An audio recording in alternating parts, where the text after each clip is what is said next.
Frustration is a good thing in business. When you're professionally frustrated, you're subconsciously telling yourself that you're not happy doing what you're doing. And there's no point in working if all you're doing is working to make money. You need to find your passion. You need to find your raison d'être, or the reason you were put on this earth professionally. What was it? What were you put here to accomplish? Frustration basically makes you reassess where you are in life professionally. And it forces you down another path to find a career or that you'll enjoy. And so frustration leads to breakthrough. Frustration leads to reinvention. Welcome to the new you.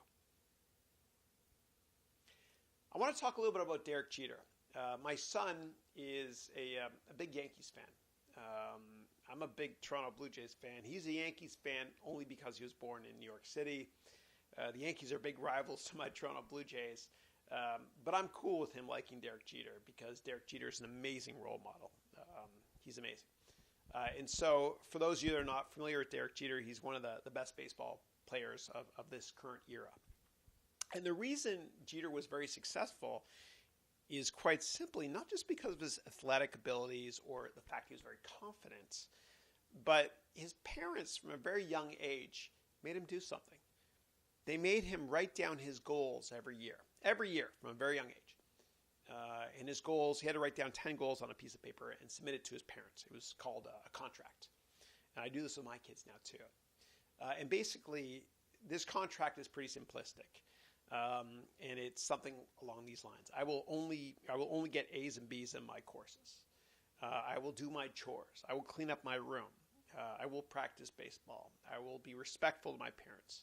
I will go to church with my family, etc., whatever it might be. But goal setting can change your life. And I want to mention a fascinating study which occurred back in the 1950s and 70s. 1952, Yale University. They took a poll. They asked all of the graduating class of 1952 how many of them had written down their goals on a piece of paper. And only 3% had. And then 20 years later, or 30 years later, was it 30 years? No, it was 20 years later. 20 years later, in 1972, they went back to the same graduating class. And they asked the graduating class what their net worth was. And the net worth of the 3% that had written down their goals was greater than the other 97% combined. Now, I'm not saying that making a lot of money is a measure of happiness or success, but you can quantify it. And so I can't stress how important it is for you and for me and for all of us to write down our goals every year. Write down your goals. Sharpen the saw. Reevaluate where you are in life. And if you're frustrated, then use these goals as kind of a roadmap to get you out of frustration. Tech innovation thrives in the United States due to youth with confidence. We kind of covered this earlier on, but I want to revisit it quickly. And I'm not saying that innovators from America are better than innovators from everywhere else in the world. It's not true.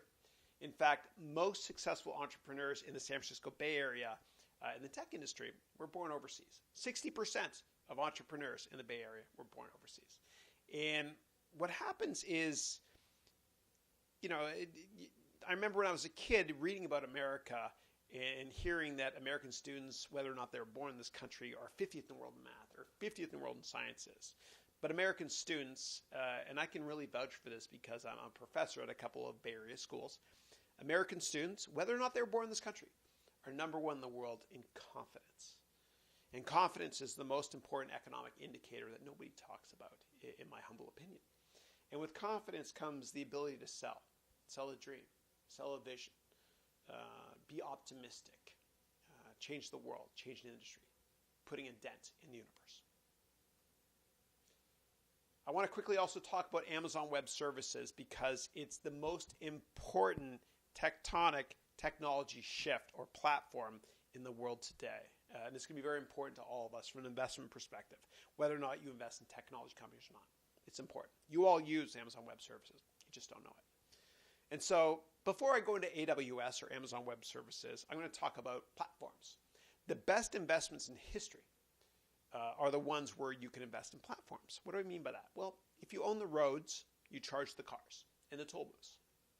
What are platforms and technology? Microsoft Windows was a great platform, right? Microsoft owned the road and charged the companies that ran software products on top of Windows. And other recent examples of this are eBay, which is the quintessential auction platform. Facebook is the best social media platform. YouTube is an incredible video platform. And Amazon has got the best platform in all of technology today. What does this mean? Well, when we think of Amazon, we think of the consumer products company where we order stuff online. They have great customer service. But the reason Amazon has a high valuation today is because of something called Amazon Web Services. What is that? Well, in 2005, around the holiday season, the amazing founder and CEO of Amazon, Jeff Bezos, he decided that he can't handle all the traffic, people coming to Amazon.com to order presents. And so what he did was he did something amazing. He created 9 big buildings around the country, right? And he put millions of servers, right, or computers in each one of these buildings. And he turned them on around the holiday season. And he's able to take on all this excess traffic, right, for people ordering presents online. And then something happened. Every January, he had all this excess capacity left over. What's he going to do with it? He did something amazing. He started renting it out. He started renting out to companies, right, at a low price. And he kept cutting the pricing point. And he kept cutting it and cutting it and cutting it and cutting it. And he's cut the pricing point on Amazon Web Services as a platform 50 times since 2005. And to put it into context, Microsoft, which was a monopoly in the 80s and 90s, until recently, Microsoft only cut the pricing point on Windows 3 times, going back to the 1980s. And so what's happened is Amazon has basically disrupted the entire software ecosystem. I'm a firm believer that Microsoft had to let their CEO go because of Amazon. Amazon was focused on cloud computing, and one of the reasons that Microsoft has not been successful recently is because they didn't really focus enough on cloud computing. Now, the new CEO of Microsoft is a guy named Satya Nadella, and he was the head of their cloud division, and he is the right choice to be running that company today. So let's talk a little bit more about Amazon Web Services. You all use it, you just don't know it. So every company in the Valley that matters, runs their company off of Amazon Web Services. Uber, is able to have an incredible service because Amazon Web Services is ubiquitous, it's everywhere, and it's cheap. Airbnb exists, and it's relevant, and it's disrupting the hotel industry globally because it runs on Amazon Web Services. Netflix, until recently, was the biggest customer of Amazon. Netflix runs entirely on Amazon Web Services, right? That's why Netflix offers an incredible service at a low pricing point, below $10 per month in most geographies, because it runs on Amazon Web Services, which is really cheap. And now the biggest customer of Amazon Web Services is Dropbox, and many of us use it. It's a way for you to store files online. And the amazing thing about Dropbox is that Dropbox charges about $10 a month per terabyte of usage, right, for corporations.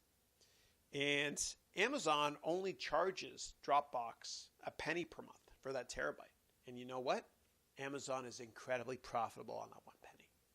That's the power of scale. So Amazon's an amazing company. In fact, remember earlier in this course, I talked about how Alan Greenspan came and presented to us when I worked at Citadel.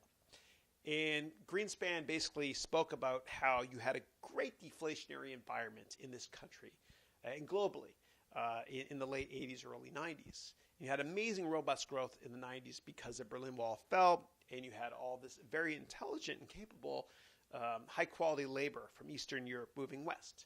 And the biggest input into inflation is labor. Well, I believe that Amazon Web Services is this generation's Berlin Wall tear-down deflationary event. Let's talk about founders. When a company founder resigns, investors should head for the exit too. When all the founders leave, you got to run for the exits. Why? Because bureaucracy sets in, right? So only the founder has the chutzpah or the guts to change an entire marketplace, to disrupt an ecosystem, to put a dent in the universe. When a founder leaves a company, bureaucracy sets in, right? And so I have a lot of friends that work for very large technology companies here in the Bay Area. I won't tell you which ones they are. But I ask my friends, I say, why can't your company innovate? Why do they keep buying growth? Why can't they create cool stuff internally? Why is it that Microsoft spends $10 billion a year in R&D and all I have to show for it is Kinect or other cool stuff, whatever? And the reasons include the fact that the founder is gone. And people at these large tech companies, I'm not singling out Microsoft at all, but other tech companies, people that work at other tech companies, if you're an executive climbing the ladder, right, all you care about is climb the corporate ladder. You're not going to innovate, because if you innovate and you're not successful, you're done, man. You no longer climb the corporate ladder. But if you are successful when you innovate within a firm like that, a big firm, you're not going to get paid anyway, because they don't want to disrupt the entire C-level or senior management level compensation structure. And so the moral hazard is you quit. You go to a startup. You raise money from venture capital firms, etc. And so you might say, Chris, wait a second. Big companies can innovate. What about Amazon? What about Google? What about Salesforce? Well, those three companies are great companies, and I'd love to invest in them because the founder is still there. And so Mark Benioff has a very positive attitude, and there's no bureaucracy or very little at Salesforce. If you look at Larry and Sergey, they're basically running the show at Google. And 1 out of every 5 days, or 20% of your time per week, you're allowed as an engineer at Google to work on a pet project, which has created amazing innovation coming out of that company. And Jeff Bezos has that awesome rule that no meeting is allowed to take place at Amazon where you require more than 2 pizzas to feed people. It's called the 2 pizza rule. So you don't have that many cooks in the kitchen. So Amazon actually operates like a small company. But when a company founder resigns, or when all the founders resign, investors really need to head for the exit too. You need Yodas in order to succeed in business and in life. Yoda is a euphemism for a mentor. And you have to have multiple mentors. And you want to only ask people that are successful for advice. And people are very flattered when you ask them to be your mentor. They almost always say yes. And the most important mentor or Yoda you have in your life is your spouse. And I look at my wife, Christine, and she's one of my greatest Yodas or mentors. Now, she can tell me if I'm dressed like I have fashion from the 80s, or if the tone of my emails isn't correct. You got to listen to them. They'll mentor you, and they'll help you out a lot. And also, what I would say is you need to mentor other people, because it really helps you to not only help them grow professionally, which is a good thing to do from a karma perspective, but it also helps you to reinforce your core beliefs when you mentor other people, right? It makes you a better investor, a better business person, a better person, period, by reinforcing what you really believe in and explaining by mentoring others what your core values are. You need Yodas in order to succeed in business and life, and you need many of them. When to change careers. This one's important. I love this one. So I've said this a couple times, and I'm going to say it again. If you get out of bed in the morning and you tell yourself you're going to work today, you're doing it wrong. You need to change careers right away.